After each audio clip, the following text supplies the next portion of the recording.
नमस्कार, प्रज्ञास कॉर्नरमध्ये आपल्या सगळ्यांचं स्वागत। आजची रेसिपी आहे दही धपाटे। खूप छान खमंग आणि खुसखुशीत असे हे दही धपाटे होतात।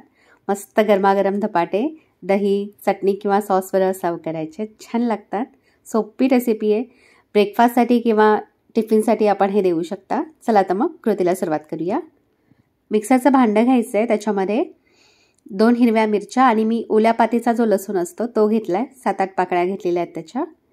जिरं घालायचे पाव चमचा आणि 1 छोटा चमचा धणे घालायचे। थोडंसं जाडसरच वाटून घ्यायचे, खलबत्त्यात कुटून घेतलं तरीही चालेल।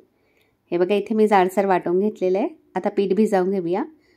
तर इथे 1.5 कप मी ज्वारीचं पीठ घेतलेलं आहे, अर्धा कप गव्हाचं पीठ घ्यायचं आहे, पाव कप तांदळाचं पीठ घ्यायचं आहे आणि 2 चमचे बेसन पीठ घालायचं आहे। आता याच्यामध्ये चवीनुसार मीठ घालायचं आहे, पाव चमचा ओवा घालायचा आहे, 2 चमचे सफेद तेल घातलेत, पाव चमचा हळद पावडर घालायची आहे, 1 छोटा चमचा लाल तिखट घालून घ्यायचं आहे आणि व्यवस्थित मिक्स करून घ्यायचं आहे। आधी सगळे ड्राय इंग्रेडियंट्स आहेत ते व्यवस्थित मिक्स करून घ्यायचे आहेत।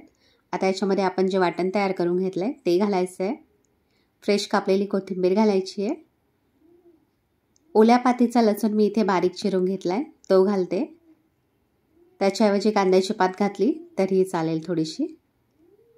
1 चमचा तेल घालायचं आहे, 2 चमचे शेंगदाण्याचा कूट घालायचा आहे आणि पाव कप दही घालायचं आहे आणि आता हे मिक्स करून घ्यायचं व्यवस्थित आणि थोडं थोडं पाणी घालून पीठ भिजवून घ्यायचं आहे। दही फार आंबट घेऊ नका, फ्रेश दही घ्या। मी इथे पाव कप दही घेतलेलं आहे। नंतर लागेल तसं थोडं थोडं पाणी घालून पीठ भिजवून घ्यायचं आहे। हे बघा खूप जास्त पातळ नाही आहे, मीडियम कन्सिस्टन्सीचं पीठ भिजवून घ्यायचं आहे आणि लगेचच धपाटे करायला घ्यायचे आहेत आपल्याला। तर इथे 2 पद्धतीने मी धपाटे दाखवते कसे करायचे ते। हे बघा भाकरीसारखे थापून सुद्धा आपण करू शकतो। थोडंसं सुका पीठ घालायचं, ज्या साईजचे धपाटे करायचे त्यानुसार पिठाचा गोळा घ्यायचा आहे, थोडंसं सुका पीठ घालून भाकरीसारखं असं थापून घेऊ शकता। अगदी सोपी पद्धत आहे। हे बघा जितकं पातळ आपल्याला थापता येईल तेवढे धपाटे पातळ बनवून घ्यायचे आहेत। हे बघा दुसरी पद्धत आपण चपातीसारखं लाटून सुद्धा करू शकतो। थोडंसं सुकं ज्वारीचं पीठ घेतलेलं आहे मी इथे आणि जशी चपाती लाटतो तसं लाटून घ्यायचं आहे।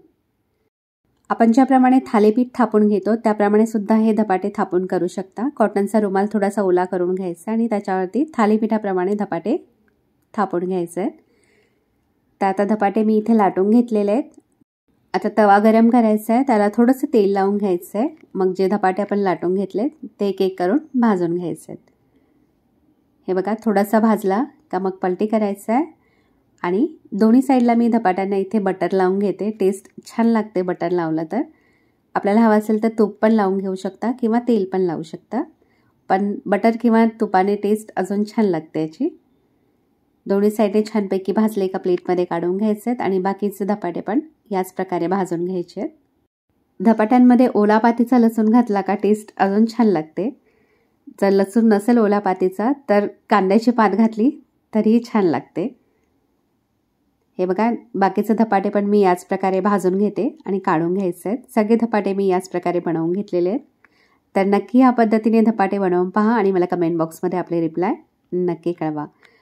हे बघा इथे एक धपाटा आपल्याला तोडून दाखवते, छान खुसखुशीत झालेले आहेत। मस्त गरमागरम धपाटे दही किंवा शेंगदाण्याच्या चटणीबरोबर सर्व करायचे आहेत, एकदम छान लागतात चवीला।